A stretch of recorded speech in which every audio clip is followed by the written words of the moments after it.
A pair of scissors, a stack of magazines, and a glue stick. Ordinary stuff we all have lying around the house. But for Whitney Anderson, these everyday items are full of artistic possibilities. So what are you doing here?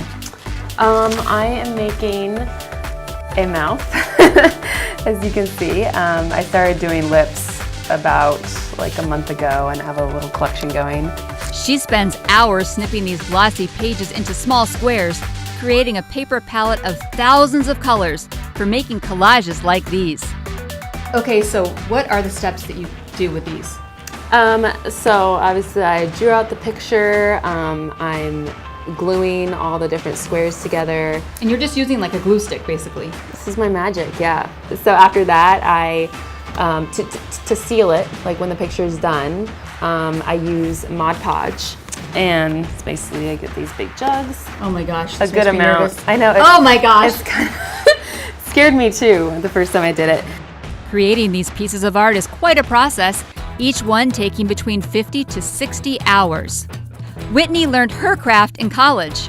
She majored in art at Duke University, but that's not why she was there. It was a tough school, and I mean, you know, I just wanted to do something that was up my alley and I could get my diploma easier with. She was a track and cross-country star when she ran into a detour. Got a full ride scholarship there. But then something happened. I tore my upper hamstring. And running was like my life. Did you feel like depressed after you were hurt? Oh yeah. Yeah, it was kind of my identity. And I definitely, you know, had a struggle for some time. Whitney found comfort in creating art. Art has always been like a therapy to me.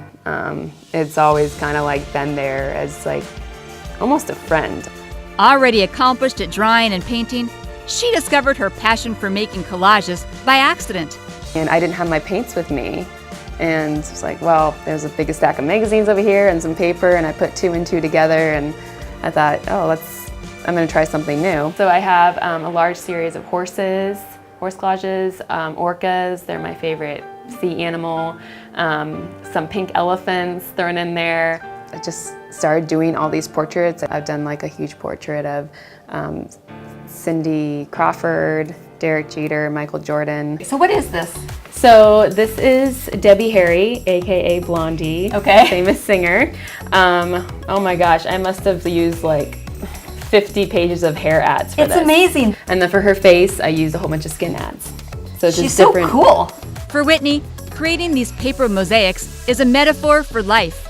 I started thinking about that after, you know, doing several collages. I'm like, oh, this is kind of what life is like, you know. You think something doesn't add up until you step back, as in years later, you look at your life, and you know, it's considered stepping back and looking at this masterpiece that you've done. Malia Karlinski, Seattle Refined.